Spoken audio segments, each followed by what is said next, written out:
Hey guys, Mike Volkin here with Freelancer Masterclass.com. Before we get started, you know I love the sponsors. They're the ones who keep this great content going. So this is with Cover.ai is my sponsorship. And it's portable benefits for gig workers. So you get paid time off, sick leave, 24/7 health service, legal protection, all sorts of great stuff. So go ahead and check them out. And now we're going to get to our content. Michael Volkin, thank you so much for appearing on the EntrepreNudist Podcast.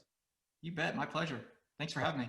Man, for real. So if you don't mind, can you introduce yourself to the people who will be watching and what you do? Sure. Well, I'm a marketing consultant, more specifically a marketing consultant for internet companies. I've built and sold 4 companies of my own, so I'm, to say, an entrepreneur myself as well. But I spend my times now helping other companies complete that same cycle that I went through 4 times myself, building their company up to where it has enough value and then being able to sell it.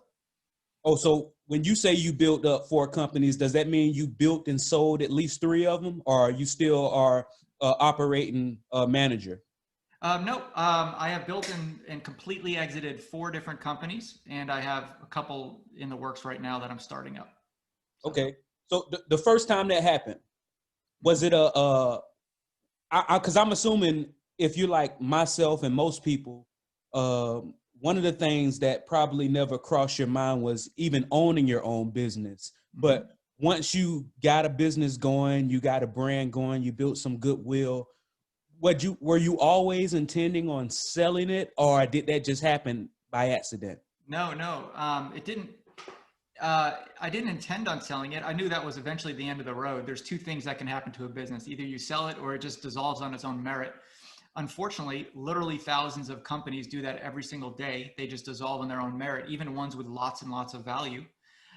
So if you even if people are listening to this show and even wanted to buy a company, there's a lot of opportunity out there. But no, I mean, to answer your question, I went ahead and I built up a company. I lost interest in it after a while and just thought, what's the next steps? It has some value. I just don't want to let it go. And so I started the process of selling it. What, in retrospect, what was the first indicators of you losing interest, to use your words? When it was in the real estate industry, and I didn't really like the ups and downs of the real estate industry. And I didn't like, to be honest with you, I was getting sued by quite a few different people for things that were absolutely not my fault. I was a franchise owner, and I franchised the company into 15 different offices. I had 5 states where offices were located. And I was getting like lawsuits on my door, like a few of them over a year, but that's still enough to drop your heart and be like, oh my God. It's like people I've never met suing me just because they think I have deep pockets and because they moved into a house and their carpet wasn't ready or cleaned properly. And then they go all the way to the franchisor and try to sue them. So even if I had nothing to do that was wrong with it, it still cost me a few $1,000s every time I got those letters dropped. I had to bring it to my attorney.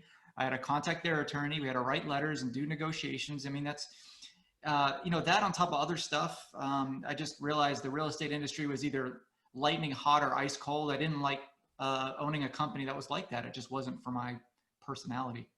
So is the term for that, is that litigious industry, or am I using that word wrong? That's a good word. Yeah. That's the one word, litigious. Yeah. Yeah, absolutely. So in that instance, was that the first and only time you got involved with a franchise, or it was just that franchise in that industry? Yeah, no, that was the first and only time. I learned the franchise industry soup to nuts during that whole process. I hired an agency. It was like $100,000, and they came in and they created all the documents for me, all the licenses. They filed in all 50 states. Like, it was a year-long process, and there was a team of people involved in it, and I knew nothing. Looking back on it now, I definitely wouldn't have franchised. I would have just kept doing what I was doing because life was fantastic. The real estate market was hot, and I was absolutely crushing it in my local market. I was, in my late 20s and just living the dream life. I would show up and just like checks were literally being dropped off every day by UPS that I could just cash. And then I decided, what's the next level? Let me franchise like what all the other real estate companies done. And that was a young entrepreneur's mistake. I should have solidified my area a little bit more, but hey, you know what? I learned the most from my mistakes, honestly. And that's one of the main mistakes I've made as an entrepreneur.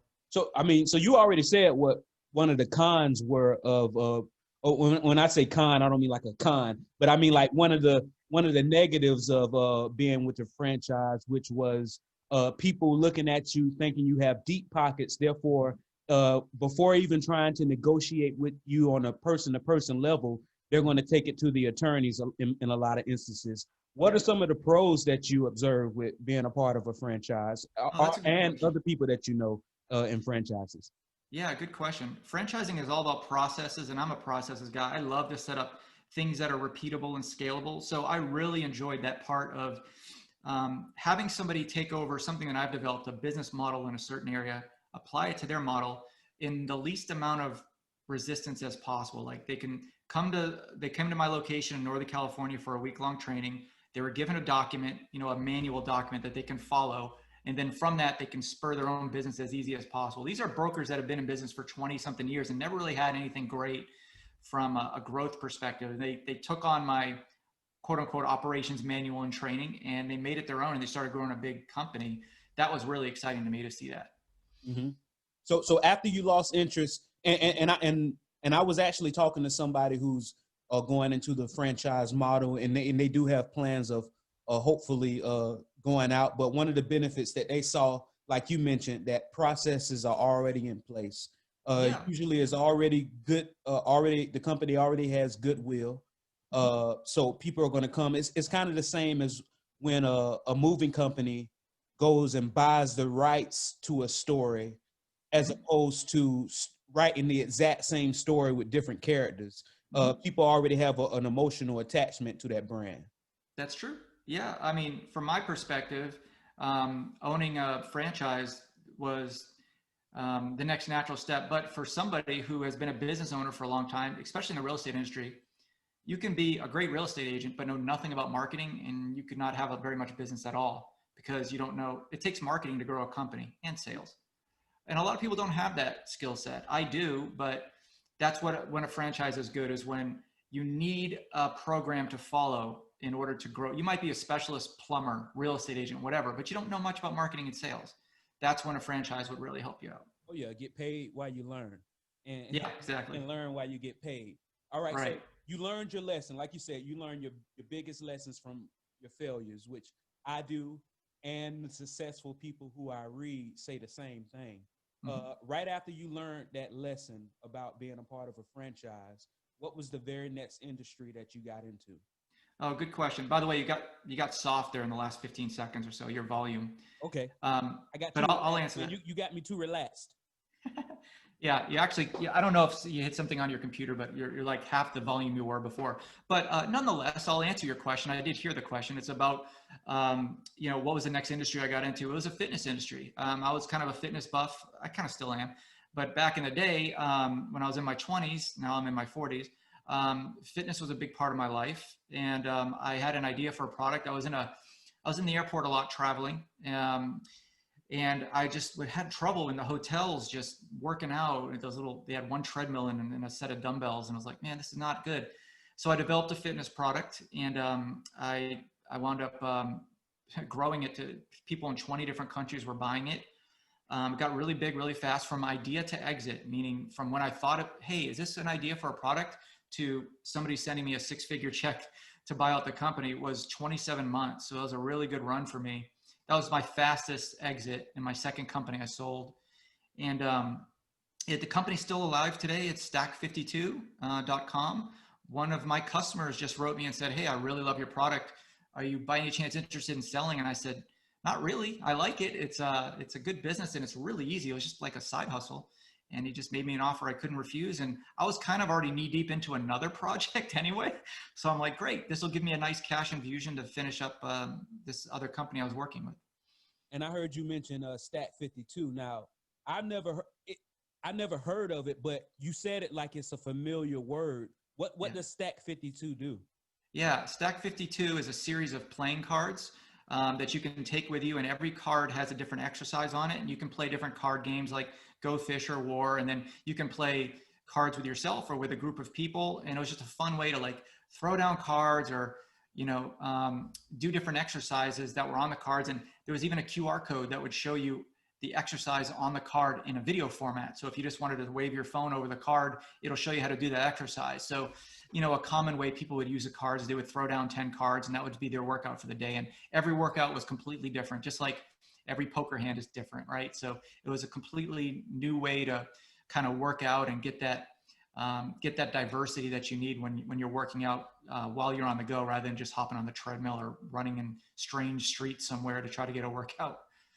Oh yeah, and those QR codes, man, I've been on QR codes for a while, but it seems like they're finally starting to work their way into popular culture. When you first put those QR codes on the cards, were a lot of your the people who were purchasing the cards, did you have any data to see who was actually scanning those codes? That's a good question. I was one of the first people to really adopt QR codes into a fitness product, or even just a product in general. Like, they were just now coming out with apps that could read QR codes, right? Even now, right now, if you have an iPhone or an Android, you just wave your camera over it and that would read they didn't even have that back in the day. So like probably the number one question I got was like, hey, what are these squiggly boxes on the right of your card? And then I had to define it. And then I made videos about it and explaining it, but they slowly just gained popularity over time. Absolutely. So I've never sold a business, but I do know that when some people sell either all or a majority interest in their business, a lot of times what's a part of the deal is retaining some form of management. Is there a reason why your first deal, not your second company, the fitness cards, that you sold 100% of your interest as opposed to retaining some equity? Yeah, everything. That's what's fun about selling a company. Everything's up for grabs for negotiation, right? Right now, I'm trying to buy a company. It's a digital fitness company, actually, and we're negotiating a lot of different aspects of. It's not just your purchase price. It's not like real estate, where it's like, here's the price I want to pay for the house, and then that's it, right? So with businesses, you can negotiate upfront cash payment or no payment at all to buy the company, and then like royalties and management after the fact. So in the case with real estate, the person who bought me out as actually a franchise owner of mine, he already been through the training. He knew the operation manual. He didn't really need much from me. So I was just on an as needed call, if you will, with him on every quarter year for that year after I bought the buyout, just for advice only. But the person who bought the fitness company from me needed some training. He was an entrepreneur, but never been in the fitness industry. So I stayed on with him for 5 or 10 hours a week for, I don't know, a month or two after that, until he got a good idea of how to grow the company himself. Okay. And so he's actually, to his credit, he's grown it like 3 times more than I ever grew it. So, but he's had it for longer, but he's crushing it right now. He's selling tons of cards. So your model and his model, there's no brick and mortar. It's just cards. Correct. Yeah. Yeah. For the real estate company, I did have quite a few offices, but it did not come with the sale of the company. Like, it was a lease that just expired. Okay, got it. So you're out of the playing card. Very innovative idea. Because I know even some gyms, and typically it's on the weekend. There's a gym here in Jacksonville by the name of Hyperswole. They do like a deck of cards where Cool. it's like an actual deck. It's not like a customized deck like your company, but based off if it's a face card, or 10 or 9 or 8 would determine what they move. Did that inspire your company? Actually, never heard about that before, but I do know there are people who play games with deck of cards, fitness games, but I only learned about that after the fact. I was on a plane one day, just playing solitaire with myself or something, just killing some time until we landed. I forget what game I was playing. I was like, man, that'd be cool if this is like, there's some kind of exercise in each card. And then I started developing. That's the way my brain works. I just started developing the company from that dumb little idea I had. Okay, got it. And because I want to see how you go from an idea in your head to writing it down, to forming a plan, to executing. But first, I want to go through the 4 companies that you first mentioned. So we had the real estate, we had the fitness industry. You get rid of your equity in that. What was the next industry? The next one was ultimatebasictraining.com, which still exists. It's just a way different business model than I had. This was actually the first company I started, but the third one that I sold. This was, I spent 8 years in the military, in the Army. And one of the things that when I got done with basic training, I was like, man, there's a lot of stuff I could have done to prepare for basic training. I had no idea what was coming to me. I joined 3 days after 9/11, 2001, just kind of on a whim, you know? And I was like, man, I bet you there's millions of people that have to join the Army that are in the same position as me. Like they don't know how to deal with drill sergeants. They're not ready for military fitness. So I wrote a book when I got back. I was actually in Iraq and I wrote the book, but I published it when I got back. And the book turned out to be a raging success. It was a bestseller. It's called Ultimate Basic Training Guidebook. It's still for sale, actually. So since then, I wrote 2 other follow-up military books that helped recruits. That trilogy of books became a company called ultimatebasictraining.com. So what happens is you bought the trilogy of books and then you got access to a membership site for $9 a month, which was a lot of money back then. This was back, 13, 12 years ago. So they joined for the $9 a month. They got access to other recruits going to basic training. They got even drill sergeants that would come make an appearance, do live webcasts, stuff like this. So I built that company up. And then out of all the people to buy the company, it was a church group that had never been to military basic training. They just said, you know what? We love the site. We love helping veterans. We have some veterans that are a part of our church. And we think that one of them's a drill sergeant. We definitely want to go in and buy this company. And I was like, great. So I stayed on with them for quite a long time, like 4 to 6 months, to really help them understand, because a lot of it was, you have to know about the military. And I was shocked that they wanted to buy it, but they offered me full price for it. So I let them, and they're still running it. So it was purchased by the entity, the nonprofit church. Yeah, I don't know if they're a nonprofit, but it's a church, so I'm assuming it is. The church is nonprofit. If you're a church and you're not nonprofit, then you got other things you need to be talking about to your. Yeah, it might have been. Yeah, it might have been the church itself that bought it. It might have been the owners of the church that bought it under a separate entity. I don't know, but I do know that they were pastors of a church. Understood. All right, so you went from real estate to the fitness cards to basic, and you said the Ultimate Basic was your first company prior to real estate. Ultimate Basic Training, right? Yeah. So, and you were, I guess, working that in the background as the other 2 companies were going. So were the books already published before you started your real estate? Books were already published before I started my real estate company, right? Self-published. Yeah, the membership site didn't start till years later, though. So. Okay. Got it. So the church bought you out, and then you did your 6 months of stewardship. I guess we'll call it that. That's a good one. So what was the next industry?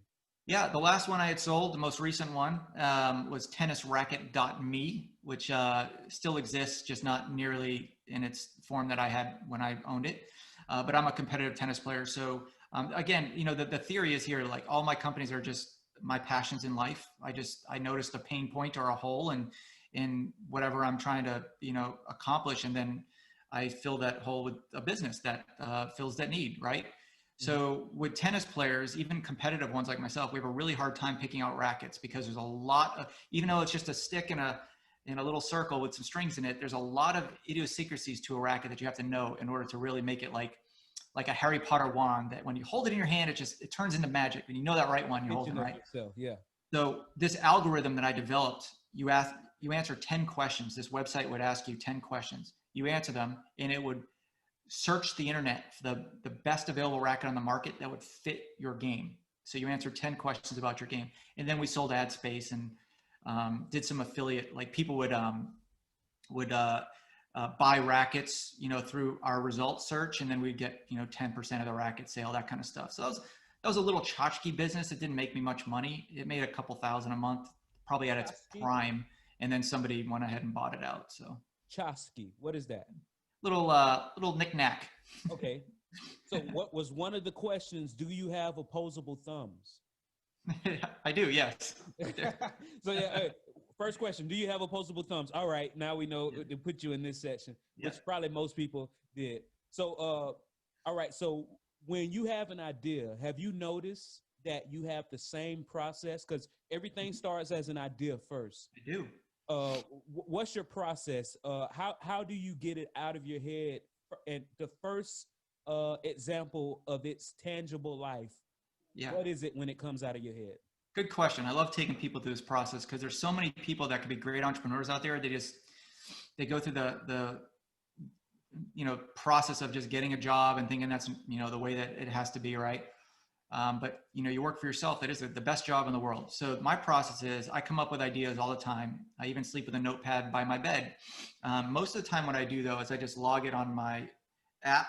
I have an Evernote app where I just log all of my business ideas. So whenever I have my phone around, I think, oh, that could be improved, or I should do this. I just note it. And then I let it gel in my brain for a little bit. And if it's still a part of my brain, like in 2 weeks or a month, and I'm still thinking about it, then I'll start to do some market research. I'll go, okay, what other companies are out there that are doing this or something similar? It's okay to produce another company that is very similar to one that's out there. You just have to have a different twist on it, different feature, different benefit, different market segment that you're going after. Yeah. I mean, just look at Coke and Pepsi, for example. Coke was rocking and rolling until Pepsi came along, and then it's pretty much the same product, right? They just have different advertising and marketing. Was that hold on? It was ironic. They were rocking and rolling, right? What used to be the main primary ingredient of Coca-Cola? I would assume carbonation, right? Oh, the main ingredient of Coca-Cola was actually cocaine initially. Oh, really? So when you said rocking and rolling, I said, okay, that's like Mike's a comedian. That's another one of his businesses. There you go. All right. So you write it down in your, what was the name of that app? Evernote. What makes Evernote the app you use opposed to like the Notes app and iPhone? Oh yeah, it can be anything. Evernote is just really popular because it's cloud-based. So if I have a note on my app, I can just go to the website if I'm on my desktop and just look at all my notes without having to look through my phone. Is there a fee associated with Evernote? I'm sorry? Is there a fee associated with Evernote? If there is, I haven't paid it. I do get upgrade notices every now and then. I think it's a storage thing. I'm nowhere near. That's only if you like hold pictures and videos and stuff. Oh, so the trade-off is data. That's one thing that I like. I always want to make sure people think about. Whenever you're getting something for free, which free is great. LinkedIn, Facebook, free. Just remember the trade-off is data. So if you're getting something for free, just know the trade-off, the data there is somewhere. It might be important, it might not. Just remember that's the trade-off. So, all right. So it gels around in your head for 2 weeks, and you decide you want to keep working on it. What's your first step when you keep working? Yeah, I start just writing a document down, a Word document of all the companies I can find that are in the industry, the closest business model I can find.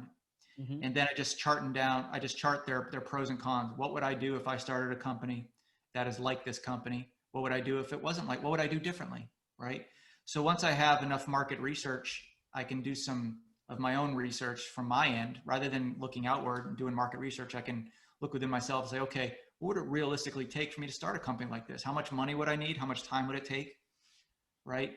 And then business models start to form from that. And it doesn't have to be anything formal. It's just like, okay, let's get a website up. Like for the tennisracket.me, there was absolutely nothing out there that would take your information and plug it into an algorithm, right? You just had to go to a website that had racket inventory, just start browsing through rackets. So, in that case, there was no formal business model. I just created a website that accepted surveys. And then I got a mathematician to write an algorithm that would take that survey result and search the internet automatically. So it was really a lot of back-end work in terms of web development. Cost a few $1,000s. Got that back up to cash flow positive within 3 months. And then from there, it was just a matter of seeing where it would go. That was always a company that was in the background to me. So I never really made it. It had huge potential. Unfortunately, the owner that bought it decided she didn't like being an entrepreneur and never paid much attention to it. So what was that one of the things that you sold with the company, the algorithm, and did you patent that algorithm? You can't patent it, an algorithm for at least from what I know, from what I learned, you can't patent technical processes only under very certain circumstances. So no, nothing was patented, but the algorithm was certainly the value of the company there. Like I said, it didn't really create that much revenue. There wasn't much there, but the algorithm was something that I made that you really couldn't replicate. That was a real meat of what that person bought it for. Got it. Okay. So you're in the business, you're running it. Now I know based off of what you've already said, I guess your decision to sell is either A, when you lose interest, or B, when somebody makes you an offer that you can't refuse. But how do you know? Are there indicators prior to you losing interest and somebody making you an offer that this is a sellable business?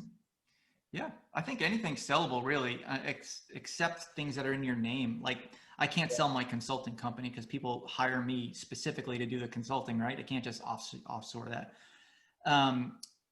But I mean, to answer your question, I mean, when you start to lose interest, you can tell because you think, oh my gosh, now I got to work in this company. It almost feels like a chore. When you start to get to that point, then you know I'm starting to lose interest, right? So yeah, I mean, that's the way I determine it. And then to determine if it has value, there's 1,000 different ways. Unlike real estate, where you look at the closest competitor or the closest comparison sale of houses, and that's your sale of your house. The value of a company is so all over the place. You can talk to 3 different brokers and get 10 different answers on what the value of the company is. But generally, you know, I mean, if it's an internet-based company, you're looking at anywhere from 2 to 6 times your gross income, gross revenue rather. So that would be a good indication. Hey, if you're making a couple thousand a month, this could be, you know, a $40,000 or $50,000 sale at a minimum. Mm-hmm. And, all right. So how does one, how does one get out of one particular business, but not hem themselves up from getting it back into that industry in a timely fashion? Because I imagine there are some people who build up a business, sell it, but then start a company that's almost what the term is used, a lookalike business. Yeah, you can't do that. Generally, when you closing a business, there is a clause in there that says you are unable to compete in that industry for X amount of years afterwards. At least in all the documents that I signed on all those companies said that. It's usually pretty standard. You can negotiate your way out of it, but most buyers wouldn't like that. You would probably drop the sale if you're just going to clone another business. Because I guess with you, it's not really a geographical thing, because a lot of your companies were internet based. Mm-hmm. So you can't say I'm not going to compete in, for example, where I live, Jacksonville, Florida. Mm-hmm. Because it doesn't matter if you're not competing in Jacksonville, Florida. This is an internet-based business. If you get back in, we're competing everywhere. So I never actually thought about that. Internet-based business, a part of the non-compete, I guess geographical doesn't play a role. It's worldwide. It's who you're targeting in the way that you're targeting them. So I can't go after competitive tennis players for the purpose of having them buy a racket, like for 5 years, right? So that was the clause of my sale for that one particular company. Okay, so what you love to do now is marketing. Yes. So can you tell me about that? Yeah, I'm a consultant now, so entrepreneur coach to be exact. So I will help companies who are wanting to start a company, or people that already have companies that just want to scale it. So I just hop on calls with them and advise them, give them my strategic guidance. So do you feel that the words coach and consultant are interchangeable, or is there a difference to you? Yeah, good question. Coaches, they are not interchangeable. A coach is someone who gives advice only. A consultant is someone who will implement and actually do some execution of some of the work that they advise. How do you determine which hat you have on with which client? Yeah. Good question. Sometimes it's the prospect that comes to me with that intent. They'll say, hey, listen, we're just looking for advice here. Or, hey, we really need someone to get in the weeds and help us with some email marketing or some marketing strategy, right? So that's when I know that there's actual implementation involved rather than just advising. Okay. So I think I might have told you this, but here's how I first became aware of you. Okay. I got an email. I don't know how you got my email, but it was something that I would have been interested in. Okay. I remember going to your site. I think one of your business colors was like a burnt orange. I don't know if it still is. Okay. But I remember seeing a lot of burnt orange. Every time I saw your face, you were burnt orange was somewhere in the vicinity. What was did that color? Was that a psychological choice for you, or you just like orange, or did you say, all right, I did some market research. Yeah. Burnt orange gets people's attention. There is a psychology behind colors, but you must be a licensed public adjuster. Is that right? So just off the colors, Mhm. you knew what industry? Yeah. Okay. Yeah. I help public adjusters in my website which is publicadjustermarketing.com. My website is burnt orange. That's one of the colors. So, Mm-hmm. So, yeah. so it sounds like you're saying you're in marketing, but you have different websites for different industries Well, for the marketing. I only have two Okay. websites. Well, three technically, but one of them I don't use. So I help freelancers who want to use their knowledge to help other companies. That's freelancermasterclass.com. But what you're referring to is public adjusters. I've been working with public adjusters for 3 years, helping them grow their company. My house burned down from a wildfire in 2017, and I used a public adjuster to help me rebuild the house and get everything back. I didn't have anything besides, not even the socks on my feet. I had nothing. Mm. So I discovered this whole industry of public adjusting I didn't know existed. So my passion now, one of my passions in life, is to increase the awareness of the public adjusting industry to people like myself who lose everything. So I started a marketing company to help them, because they're not marketers, to help them market their business. Okay, so is your story typical to where you tried to handle it on your own first, or did you already knew from jump that you needed professional help? No, we try to do it ourselves, everybody in our cul-de-sac. And then somebody said, hey, we should get a public adjuster. And like nobody in the room, we all were meeting. We're like, nobody in the room knows who that is. So we actually called a few local ones in, give us their pitch. And then I started to understand what the public adjusting industry was. We just thought we had to deal with the insurance reps on our own, and we were getting piles of paperwork and rejection letters. And it was like, I can't believe it's the only industry where you can pay for a policy and then have to fight so hard to get the money out of that policy that you're rightly owed. Like, it's totally twisted and backwards how the insurance industry works. But yeah, we just didn't realize that there was advocates that help homeowners like ourselves. So that's how I discovered the public adjusting industry. Perfect. So was your public adjuster your first client? Actually, no. Interestingly enough, my public adjuster died like 3 weeks after I hired him. Randomly, just died in his sleep. It was so crazy. It was, and his whole company shut down. It was probably for the best, because it turns out that from another public adjuster I hired after that, told me some things that was very wrong with my account that he was working on. We actually got the full value of our policy from this other public adjuster, which we wouldn't have with the one that passed away. Really nice guy though. He wasn't that old, which is scary. But he was like in his mid 50s, and he died in his sleep. Really weird. But no, he was never a client of mine. The first one I got was when I threw on the website, and I started I have my team of marketers I go to. My email marketers started reaching out to people on LinkedIn and gathering emails of public adjusters and just doing cold outreach pitches. Mm-hmm. So now we have the two largest free public adjusters company in Florida working with us now. Were they the largest prior, or they became the largest after?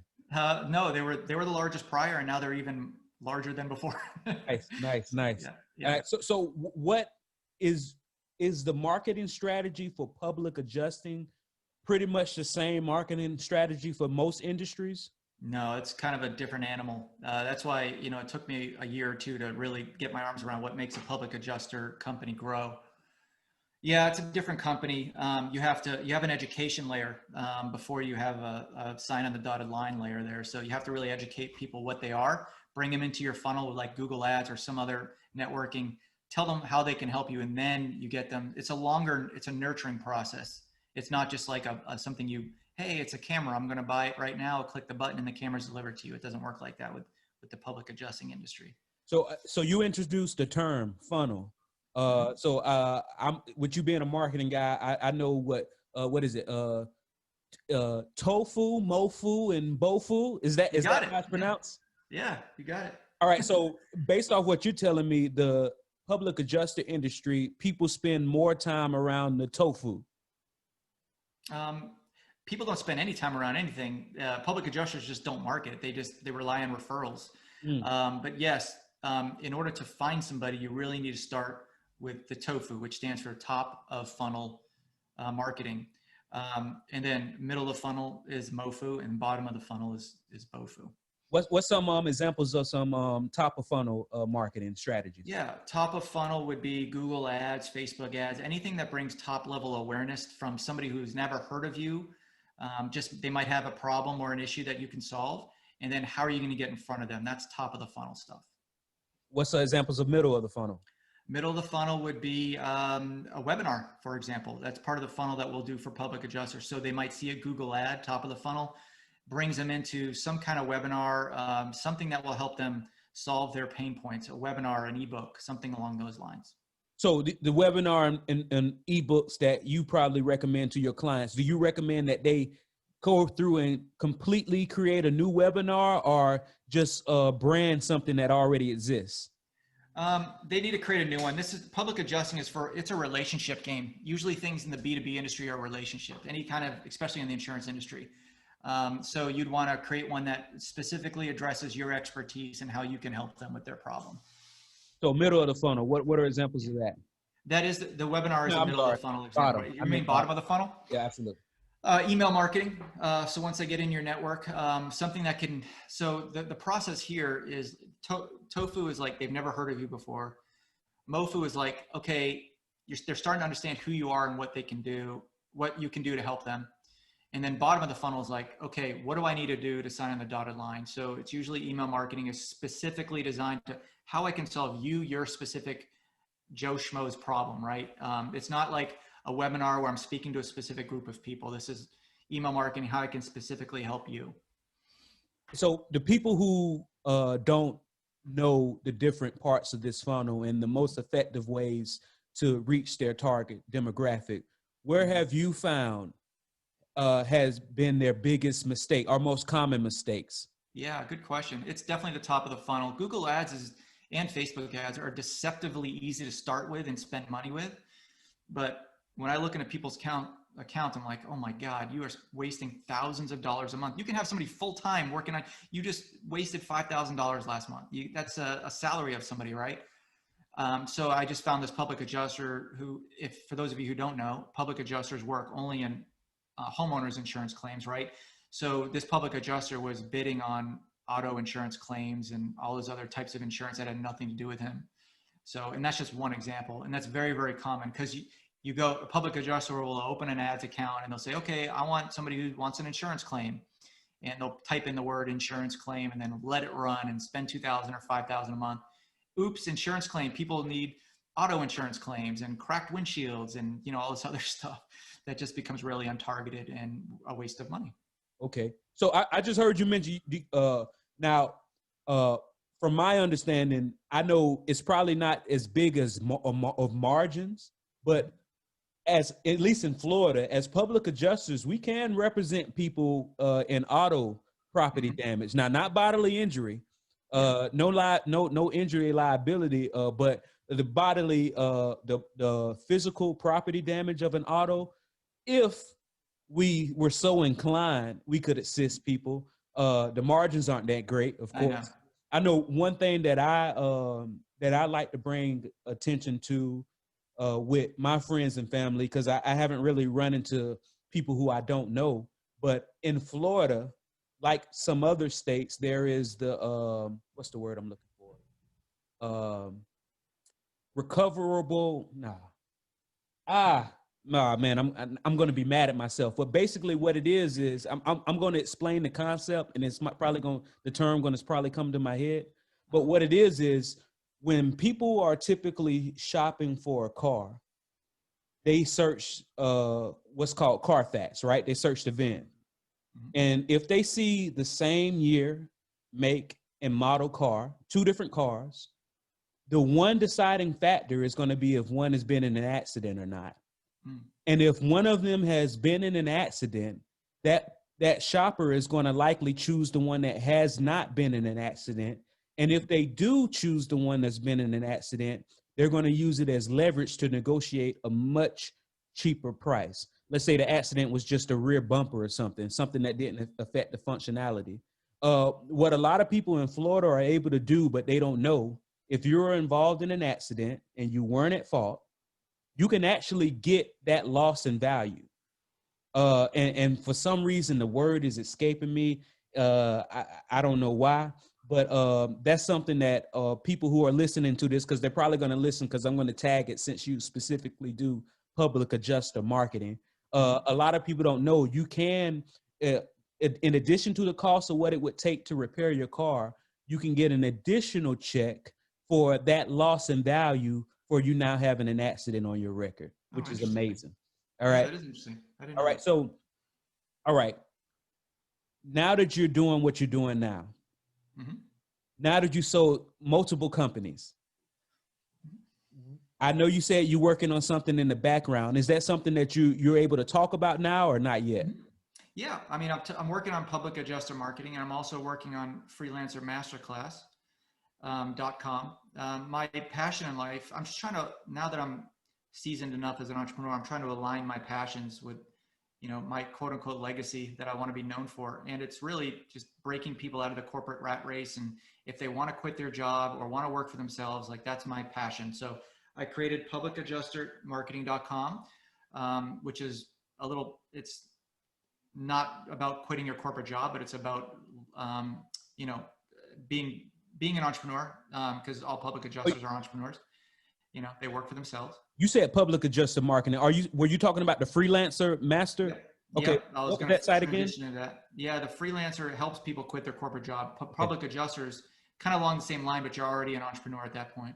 So with Freelancer Masterclass, it's helping people break free from either their corporate job or they're a side hustler now. They're only making a couple $1,000s whenever they want, and just they don't have that nudge they need to quit their corporate job and do what they really love. So I formed freelancermasterclass.com for that reason.